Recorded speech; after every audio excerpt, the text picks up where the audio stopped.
This is a very unfortunate interview.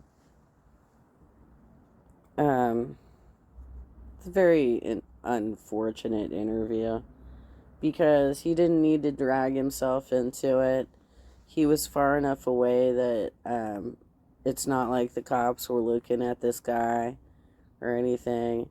And yeah, it could be nervous laughter, but it just is like, why did you insert yourself into the story? You know? Kevin and Ruby Franke's nephew, Matthew Franke, who is a blood relative to Kevin Franke, spoke out to several news stations about Ruby's arrest. Matthew says his family is not close to Kevin and Ruby. They had a falling out a while ago, and he says Kevin should be arrested as well. Viewers in the comment section of the KUTV interview call Matthew out for laughing during this interview. Some people are saying they think he's nervous and this is a nervous laugh, while others say he's just trying to get his 5 minutes of fame. What do you make of this whole situation, or at least when you first heard about all of what was going down and Ruby and Jody being arrested on child abuse allegations? Gosh, there's a lot of thoughts going through my head. I was a little bit stunned that someone that I was related to had just been arrested and made national news. Yeah, so this is really about you, right? You're like, okay, how is this gonna impact me in my social existence, right? She's right. He doesn't mention the kids at all, and he was apparently distant from the family. Um, he was distant from the family, so like they haven't really been tight for 10 years. They had one lunch together 2 years ago. That's it. His laughing is extremely cringe. This guy is weird too. He laughs inappropriately and lacks real empathy for the kids. I don't really think he's weird. He's obviously nervous and not used to being on camera like his cousins. And I am still kind of trying. No, he's very focused on himself and how this scandal is affecting his own life, right? So it's showing like a trend, a pattern of selfishness in this family of being, self-centered. So he's like, wow, this is really hurting my existence, right? But he could have just stayed off to the side because nobody was looking at him, and now people are. To understand how anyone in my family, whether they're directly related to me or extended, could do that to their family. Like, how have you been digesting this over the last few weeks? Well, it started with I was really trying to keep a distance with it at first, but it's kind of like a train wreck that you can't look away from. I have no idea what any family member would be doing running to social media to tell their story. It's baffling after hearing him speak. He should have never accepted any interviews. So I've been like on breaks at work and stuff, and in between classes, like I'll see little thumbnails and stuff pop up on my phone, and I read them when I watch them. So I've been following it over the last couple of weeks, and that's it's been a lot depressing. Why does he keep laughing? I think it's just a nervous reaction. The interview had to be stressful. Agree. Most likely a very understandable nervous laugh under the circumstances. There have been a lot of people who, especially like I've made the mistake of going through like social media comments and stuff like that, and they've been, making suggestions that like my family in particular and like the other people on the Frankie side of the family had some idea that any of this was going on, and that's been a little hard to read because we haven't really seen Ruby for like 10 years. If you haven't seen Ruby for 10 years, why do this interview? What's the point? They've been getting hate from people who think they knew them and knew what was going on. And so it was infuriating reading some of those things, because like we have like nothing to do with her really. But yet you somehow.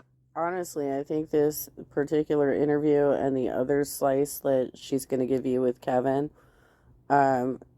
is kind of a prime example of what's wrong with men today in regards to child rearing, that they think that they need to defer to mom, and sometimes mom is the abuser, you know? And it's not like that relieves you of your obligation as a parent. So I agree with him that Kevin does need to be arrested, because where the fuck was he? Where was he? Where was he? He had 6 children with this woman. He already knew that she was depriving them of meals and of Christmas and of beds and of doors on their bedrooms. They can't have any privacy. They got to keep the door open when they go to the goddamn bathroom. So you're in there taking a dump and mom's watching. That's what Jody was doing. She's walking back and forth while you're taking a dump in the bathroom. Glad that we had something, like we knew what was going on. This is Kevin back in 2022, I believe, and this user on TikTok says Kevin was talking about cutting off his family. For anybody who's familiar with the experience that my family has gone through and the choices that we've made and the sacrifices we've made in the last 2 years, you would know that I mean what I say. We've walked away from a lot. But I feel like we've walked away from a lot to gain something more valuable. Well, Matthew, is that the case? Have you not seen Ruby and... What a weak piece of shit. Either own it, that you were down with this abuse against your kids, or own that you were an absent father, that you're a fucking deadbeat dad, and you just walked away. Because that's what Jody's teachings apparently were, is just be a deadbeat dad. Walk away and no longer participate in your children's lives. Right? A long time. When do you think the last time you saw her was? The last time, so we have never met for really long periods of time. The last time I saw her specifically was, I think, 2 years ago, when I had lunch with my cousin Sherry. This part's confusing because he just said he hasn't seen Ruby in 10 years. Who, I would like to add, never spoke to me about any of this and never made any indication that anything was going on, and I really wish that she would have. But she and I were having lunch, and Kevin and Ruby tagged along, as well as my parents. And so we sat around for a couple hours and then kind of just parted ways for the rest of the year, pretty much. During this interview, Matthew also says he reached out to Sherry Franke the day after Ruby's arrest. He messaged her and said, "Hey, what's going on? Are you okay? Is there anything I can do to help?"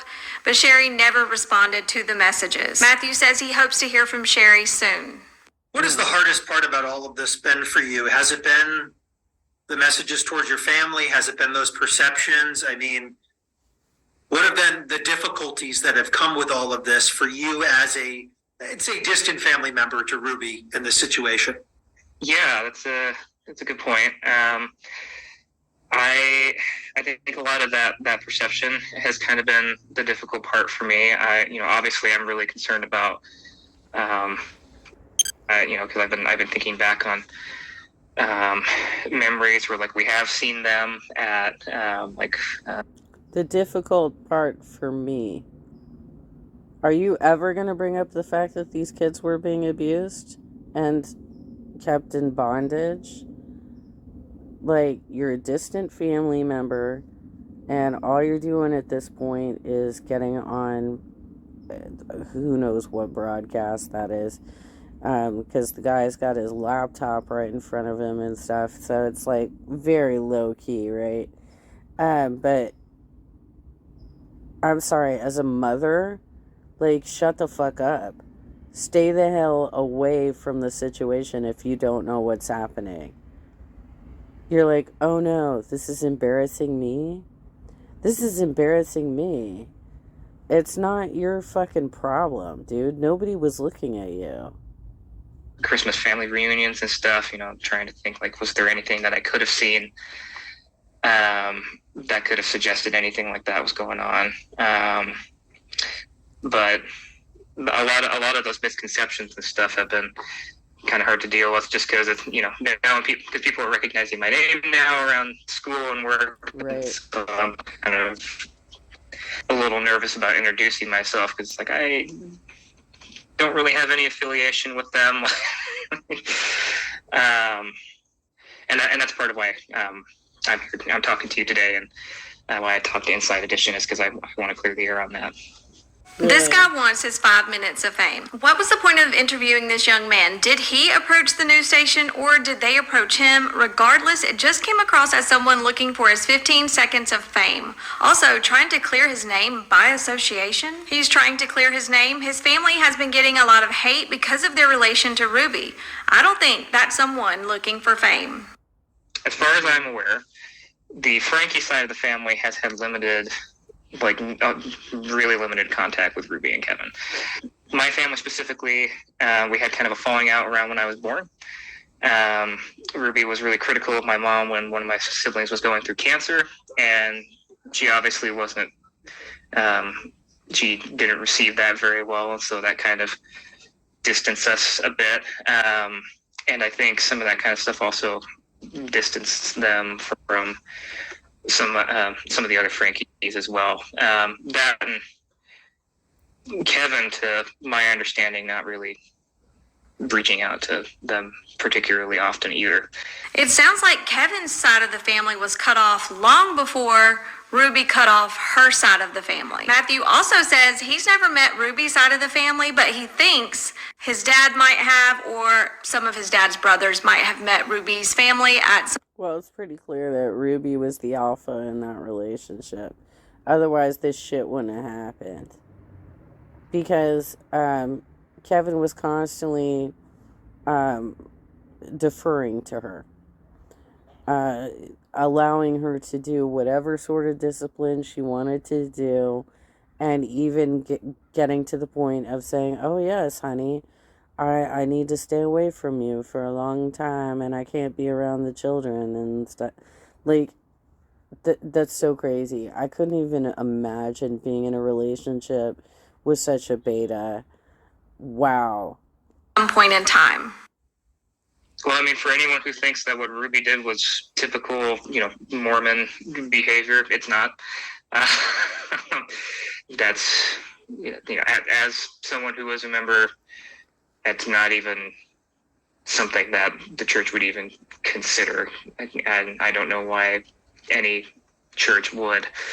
It's obvious that he's still heavily indoctrinated and can't say how much involvement and influence the Mormon church had in this. He refers to the church as he knows it to be. Not every Mormon is exposed to such complex structures within the church. He is not a leader, and so I do not expect him to know the complex happenings behind the curtain. Mm-hmm. Inflamed gums? Blame? Oh, gosh, yeah, that's... I'm just remembering I read that article recently about the honey peppers and stuff that they found. That was awesome. I don't know if you've seen that. To go off of that, have you ever heard of Jody Hildebrandt before all of this? I didn't know who she was before she met Ruby. We were suspicious of Jody. We didn't really know anything about her reputation, and kind of her background and things. Next, Matthew talks about what he thinks should happen to everyone involved, including his Uncle Kevin. I still am kind of hoping that the book gets thrown at both of them, especially Jody. Because hearing like some of the things that she had with some of her previous clients about breaking like doctor-patient confidentiality and stuff like that, it's like she shouldn't have a license anymore. Jody Hildebrandt had her license put on probation back in January of 2012. They reinstated Jody's license in March of 2013.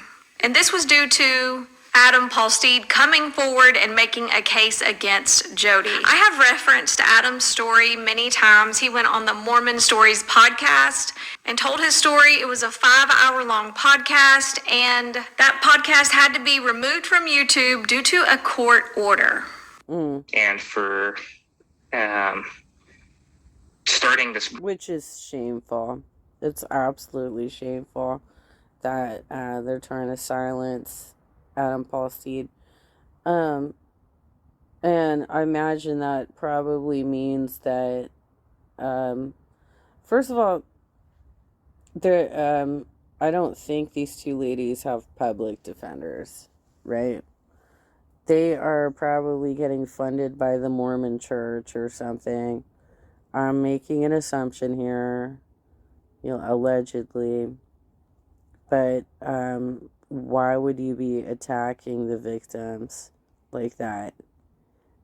Public defenders don't do that. Group with my aunt that is really cultish from the sounds of it. I agree, and I think most people would agree with Matthew on this. Connections, sounds, feels, and looks very cultish. I think she should get put away for a long time. As far as my aunt, I think she definitely needs to do time. I don't know what the future will hold for her, if this was maybe just her being led down the wrong path, but she needs to not be in public anymore. Not to be in public anymore. Do you think he's saying she needs to be behind bars or not be a public figure anymore? Probably both. And as sad as I am to say it, I think Kevin should be arrested too. Me and my dad have been having a hard time believing that he had zero contact with his family, that he had no idea that, Ruby would leave them for long stretches of time. Because, he at least had to have stayed in contact with Sherry because he was part of overseeing her, her car and her student stuff at BYU. And so some of that had to have made its way through. So at the very least, I think he should be brought up on neglect charges, because that's not acceptable.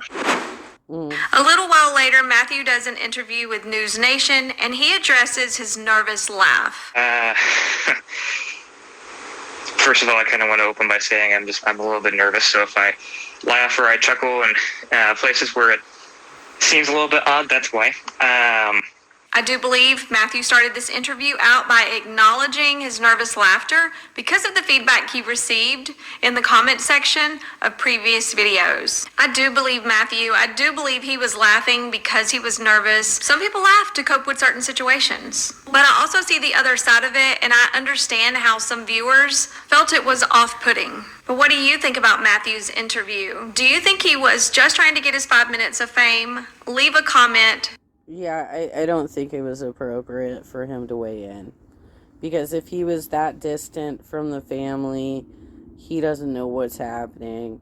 And he's just inserting himself into a very heated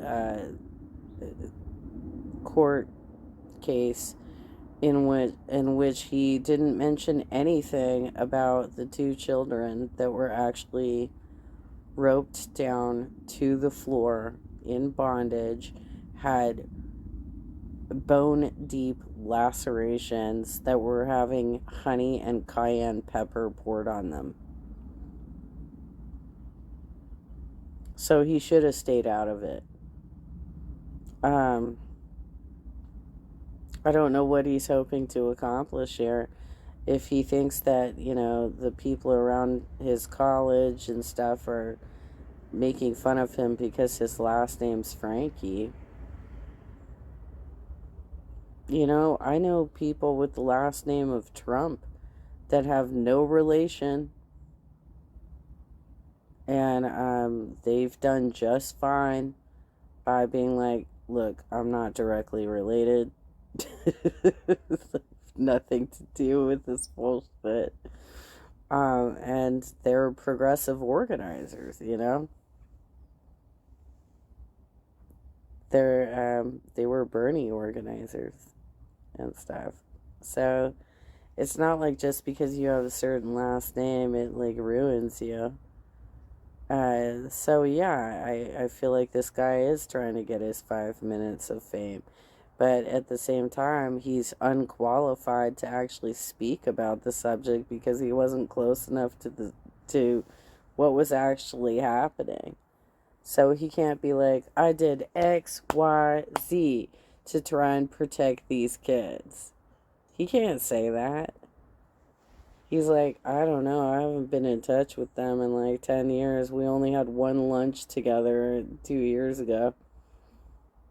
But we weren't, we haven't been close for like 10 years, right?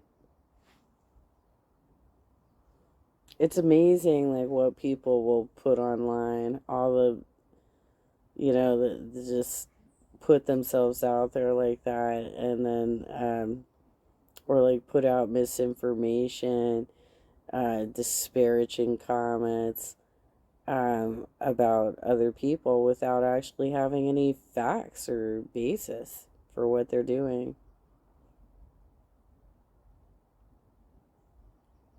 Anyway, um, there's going to be distractions like this because there's always dumbasses in the world that just want like their 15 minutes of fame.